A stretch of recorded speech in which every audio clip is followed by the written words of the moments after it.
Ka-Express, mukhang kumpirmado na ang pagbabalik ni Kai Sotto para sa Gilas, Pilipinas sa darating na FIBA World Cup Asian Qualifiers, kung saan makakatapat natin ang dalawang pinakamalalakas sa Oceania, ang Australia at New Zealand.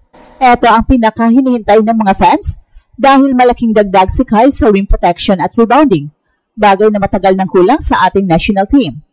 At aalamin natin dito mga ka-Express ang buong detalye ng pagbabalik ni Kai at kung paano makakaapekto ito sa kampanya ng Gilas. Pero hindi lang yan ang good news, tatalakayin din natin ang malaking hakbang ng PBA Board of Governors matapos aprubahan ang pag-adjust ng Season 50 schedule para mabigyan ng mas mahabang training camp ang Gilas bilang paghahanda sa 2027 World Cup Qualifiers at 2026 Asian Games. At lilipad din tayo sa NBA dahil dito pinag-uusapan ang blockbuster trade ng Houston Rockets kung saan isinasakripisyo si Jalen Green kapalit ng veteranong si Kevin Durant. Ano nga ba ang heartfelt truth na inamin ni General Manager Rafael Stone tungkol dito? Ka-Express, huwag kayong bibitaw, siguradong puno ng balita at analysis ang episode na ito. Good news Ka-Express, isa na namang malaking kaganapan para sa Gilas, Pilipinas dahil mukhang kumpirmado na ang pagbabalik ni Kai sa ating national team para sa paparating na FIBA World Cup Asian Qualifiers, kung saan makakaharap natin ang dalawang pinakamalaking hadlang mula sa Oceania, ang Australia Boomers at ang New Zealand Tall Blacks. At para sa mga fans na matagal nang naghihintay na makita si Kai sa isang official na international window, eto na ang pagkakataon. At batay sa latest na update mula sa FIBA at mga international basketball outlets, nakalagay ang Gilas Pilipinas sa panahong grupo ng Australia, New Zealand at Guam para sa first round ng qualifiers. Ang format ay home and away games na magsisimula ngayong November window at tuloy-tuloy hanggang sa susunod na taon. So ibig sabihin, tiyak na makakaharap ng Gilas ang dalawang Oceania powerhouses sa loob ng 6 na buwan. Kung mapasok si Kai sa lineup, magiging malaking tulong ang kanyang 7'3" height, rim protection at international experience para kontrahin ang physicality ng kalaban. At bakit napakahalaga nito? Una, kilala ang Australia bilang isa sa top 3 Asian Oceania powers, dala ang kanilang NBA caliber rotation, kabilang ang mga dating Olympians at World Cup veterans. Ang New Zealand naman ay consistent contender, matibay sa depensa at laging naglabas ng matinding shooters at malakas na big man. Sa mga huling laban, hirap ang Gilas sa interior defense at defensive rebounding, eksaktong areas kung saan pwedeng pumasok si Kai para punan ang butas. Ikalawa, malaking moral boost ito hindi lang para sa kupunan, kundi pati na rin sa mga fans. Matapos ang ilang buwan na usap-usapan tungkol sa kanyang injuries at professional commitments abroad, malinaw na handa si Kai sa muling pagsuot ng Gilas jersey. Ang kanyang presence ay nagbibigay hindi lang ng lakas ng loob, kundi pati simbolo ng bagong henerasyon ng Gilas, mga batang players na handang tumayo laban sa malalaking pangalan ng Asia at Oceania. Well, gayon naman may mga hamon din. Limited ang oras ng Gilas para maghanda, lalo na't ang training camp ay madalas na didelay dahil sa conflict ng PBA schedule. Ang chemistry sa pagitan ni Kai at ibang core players gaya ni Justin Brownlee, AJ Edu, Junmar Fajardo at Sergio Perez ay isang malaking tanong. Ang laro kontra Australia at New Zealand ay hindi basta-basta ensayo. Ito ay isang must-win game na pwedeng magdikta kung makapag-advance ang Pilipinas papunta sa second round ng qualifiers.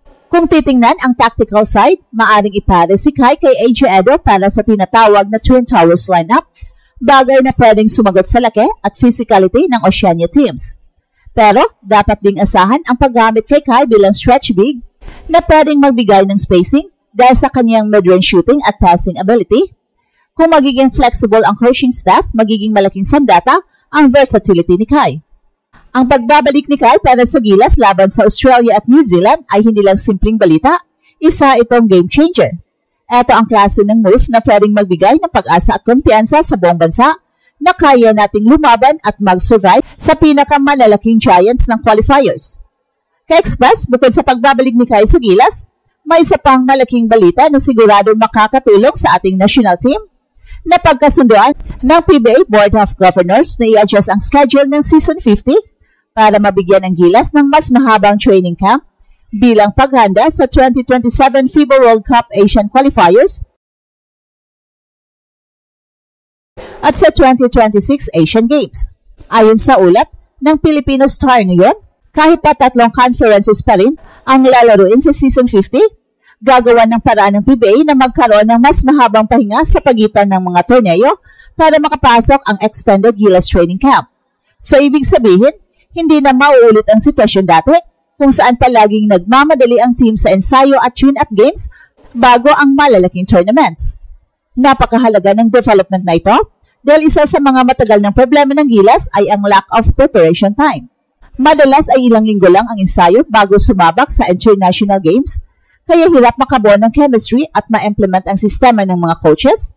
Sa bagong desisyong ito, mas maaga makapag-practice together sina Kai Soto, AJ Edo, Junmar Fajardo, Justin Brownlee at iba pang core players ng Gilas. Bukod pa dito, magkakaroon din ng mas maraming pagkakataon para sa tune-up games laban sa mga foreign teams. Malaking sakripisyo ito na worth it para sa bayan dahil ang ultimate goal ay magpakitang Gilas sa World Cup qualifiers at Asian Games. At ka-Express, lipat naman tayo sa NBA kung saan nag-ingay ang buong liga dahil sa blockbuster move ng Houston Rockets. Sa isang desisyong ikinagulat ng marami, ipinagpalit ng Houston Rockets si Jalen Green, ang batang Phil-Am star na inaasahang magiging cornerstone ng kanilang franchise, kapalit ang veteranong superstar na si Kevin Durant mula sa Phoenix Suns. Maraming fans ang nagtatanong, bakit nila isinasakripisyo ang future para sa isang 36-year-old scorer? Dito na pumapasok ang pahayag ng Houston Rockets General Manager na si Rafael Stone kung saan inamin niya ang heartfelt truth sa likod ng trade na ito. Ayon kay Stone, mahalaga ang papel ni Jalen Green bilang rising star at mahal siya ng organisasyon. Pero kung championship aspirations ang pag-uusapan, kailangan nilang mag-invest ng isang proven winner. Si Kevin Durant ay may championship DNA, playoff experience at kayang magdala ng leadership sa isang batang roster na nangangailangan ng gabay. Dagdag pa niya, masakit ang desisyon dahil pinili nilang i-let go ang isang homegrown player na konektado na sa Houston community. Pero para kay Stone, mas mahalaga ang long-term vision ng franchise at ito ay ang manalo ngayon, hindi bukas. At para kay Jalen Green naman, tumanggap siya ng trade ng may respeto. Sa kanyang farewell letter, sinabi niyang naintindihan niya ang business side ng NBA at nagpapasalamat siya sa mga fans ng Houston Rockets. Ngayon, bibigyan siya ng bagong pagkakataon ng Phoenix Suns para ipakita ang kanyang explosiveness at scoring talent. At ito ang Express Info kung saan bawat kwento, ginulat ang mundo.